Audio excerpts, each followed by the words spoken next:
So I'm going to tell you, 2 years ago we talked here, and I'm not sure if you're aware, but that interview was one of the highest interviews of that year for me on the site, because you told great stories, and it was gift, and it was on the Tumblr, and it was everywhere. You were explaining your love of chilies. You also were maybe telling a story about going to the movies with Chris. Yeah, I remember those stories. Right. Yeah. They did very well for fans. Really responded. Okay, good. That's good. I mean, I was just telling the truth. Exactly. You know, I asked Clark Gregg where a nice place to eat was, and he said Chili's, and I went to Chili's, and I thought it was just this one restaurant. I didn't realize there were 10,000 Chili's across the United States. You know something? It's all good. Spread the love. Exactly. Spread the love. Let me actually, while we're here talking about Disney, Pixar, D23, yeah. Obviously it has to be really cool to be a part of the animated universe and to be able to voice a character, and one that you're doing is really cool. Captain Hook. It's that simple. When it landed on my desk and they said, would you like to come and voice Captain Hook for Disney, I was like, it's a no-brainer. Especially because, you know, I grew up with the character, I grew up with the story, I grew up with Disney films, and it was one of my, I always wanted to be to play a Disney animation character, and for it to be Captain Hook was like the best. Yeah. I can't even imagine. Yeah. Talk a little bit about the way, how the project has changed along the way, if at all, and how much you've been able to sort of influence maybe the story or your character based on what, you know, delivering dialogue.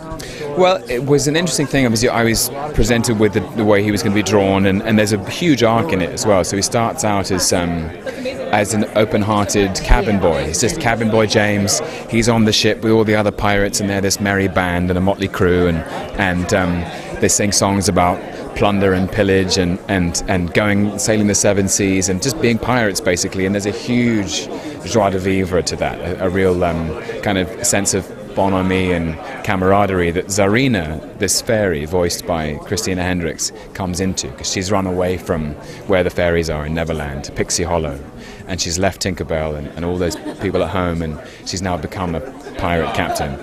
And Cabin Boy James is her best friend, and he's honest and kind and attentive, and they do lots of things together, and they sing and they fly, and then halfway through the movie it's revealed that Cabin Boy James is no cabin boy. He's ruthless and cunning and a captain, and his name is Captain Hook. That is awesome. Yeah. I definitely have to ask you, one of the highlights at this year's Comic-Con, without a doubt, is what you did. And thank you. Honestly, though, how effing cool was it to come out in character and do that? It was crazy.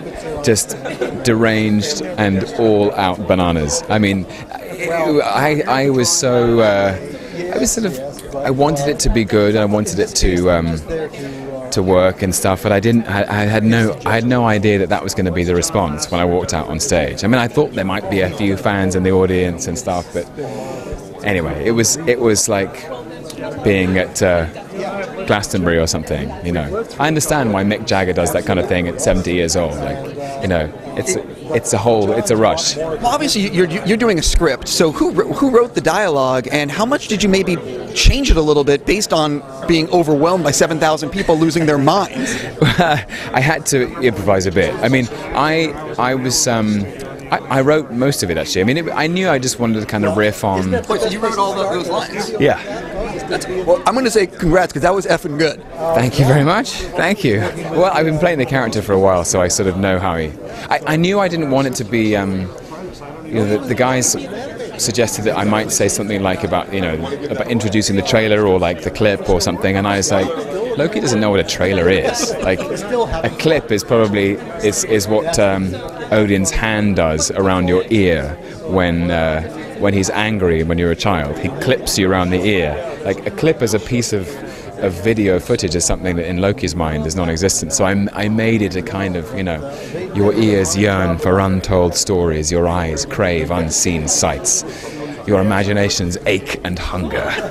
Anyway, it was fun. It was a really, really fun thing to do, and it was a nice way of saying thank you to all the fans, you know, who support these films in the most incredible and extraordinary way. So I have to wrap with you, but just real quick, have you seen a rough cut yet of the sequel for Thor? And just what was it like working on the sequel compared to the first one? I've seen little bits and pieces. It was amazing fun, what was it like? I mean, how do I sum that up? It was enormous and epic and challenging. And challenging only in that all of us, like in Chris Hemsworth and I, first and foremost, really wanted to do something that was new and different, and so that you sort of took the two characters that people have come to know, Thor and Loki, and you took them. It was a new spin, a new iteration, a new journey for them to go down as characters. That their natures were evolved and changed by the things that happen in the story, and I'm really excited for you to see it, because I think it's got all the good stuff, but it's also got some new stuff. I gotta go, but real quick, I forgot. What do you collect, if anything? I've been asking this of everyone. What do I collect? You ever go on Amazon or eBay? You're always looking for something. I guess I collect books. I have so many books. My house is full of books. Not specifically of anything, but probably of more than anything else in my house. I have plays. I have loads and loads and loads of plays and novels. And my house is wall-to-wall books, basically. And Al Pacino films.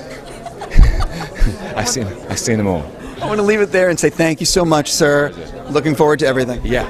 Seriously, man.